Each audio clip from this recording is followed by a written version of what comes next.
Hello, hello, hello. Welcome back to Exotic Wine Travel. I'm your host, Matthew Horkey.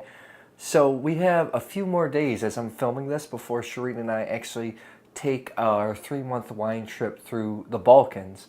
But until then, we're going to review a couple more wines. And today, since we're here in America, we're going to be doing American wines. Now, this wine today, well, let me just show you the wine first. The wine is a Clos du Val from Napa Valley. It's a Cabernet Sauvignon from 2013.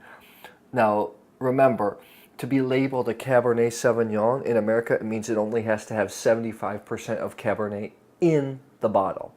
This is 92% Cabernet Sauvignon, 7% Merlot, and 1% Petit Syrah.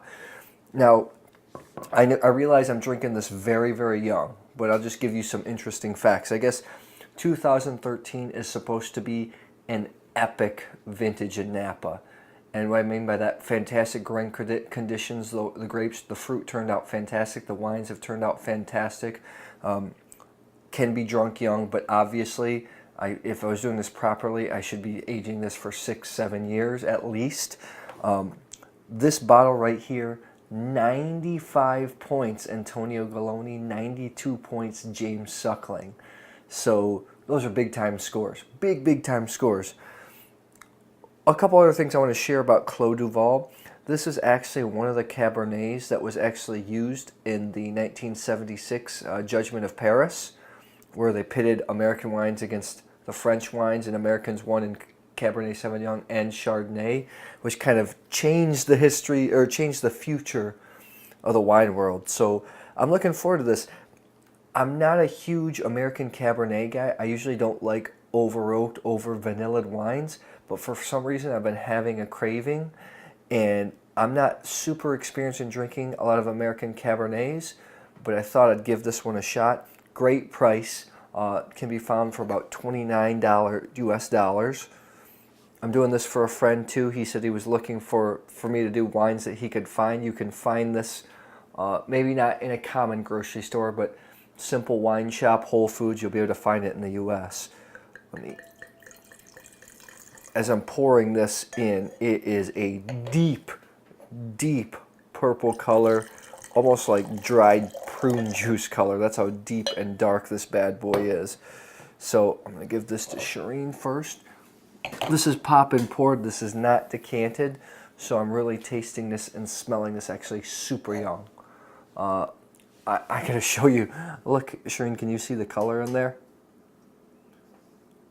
I mean, it is dark, opaque purple color. So let me give the almost like Concord grape skin dark. So let me give this a smell.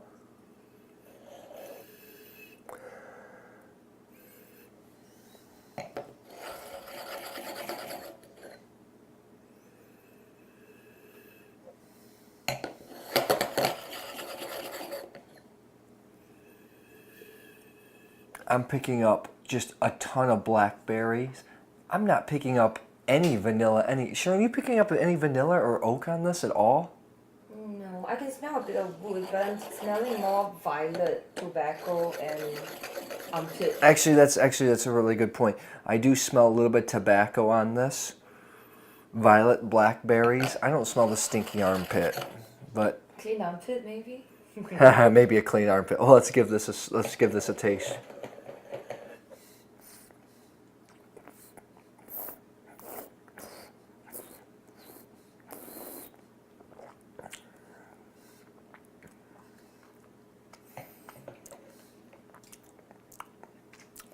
Wow.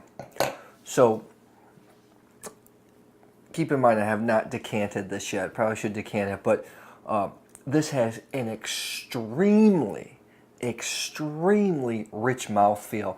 It's almost like having kind of like milk chocolate. When it melts in your mouth, it coats the inside of your mouth. You're getting a lot of the berry flavor. I'm actually picking up no oak on this. Shireen, you pick up any oak at all on this? Whoa, now that I just swirled it and smelled it again, I'm getting some perfume. It's coming out of the...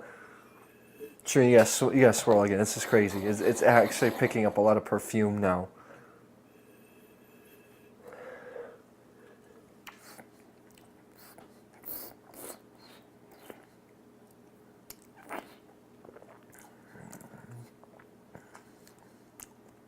This tastes more Merlot-y to me. Usually with Cabernet, especially a young Cabernet, you get fierce, grippy, harsh tannins. Merlot is a little bit more juicy, more plummy. I get dark berry, a lot of plum, rich mouthfeel. The tannins stick, but they still slide down the mouth. I think this is very, very good. 95 points is, to me, is extremely, extremely high score. I know this is young. I think this will get better as we decant it. I'm still gonna go. I'm still, for my palate, gonna say this is 91 points, 91 points plus. Shireen, what do you think about it? I like the taste. The smell needs to open up a little bit. I'm getting a smell that I'm not used to. Yeah, I guess What it is. it's aromatically it's a little tight. You don't get a ton of smell. I think that will open up. The fact that the nose changes so much in just a few swirls, like it's pretty crazy. Yeah, but like what you said, it's a mouth coating berry taste. It's a mouth coating berry taste. So, I guess from what I understand, the 2013 Napa Cabernets are supposed to be fantastic. Now, my suggestion, if you buy Napa Cabernet, most people are buying what they are in the supermarket in the $7 to $15 range. Go to a specialty wine shop. Go to a Whole Foods. Bump yourself up to about $25, $30. I think you can get some phenomenal stuff. Enjoy your wine. This is going to pair excellently with some heavy meats, which we're about to have. Enjoy the wine. Until next time, I'm Matt Horkey. Subscribe to our YouTube channel, Exotic Wine Travel, and I will see you at the next episode.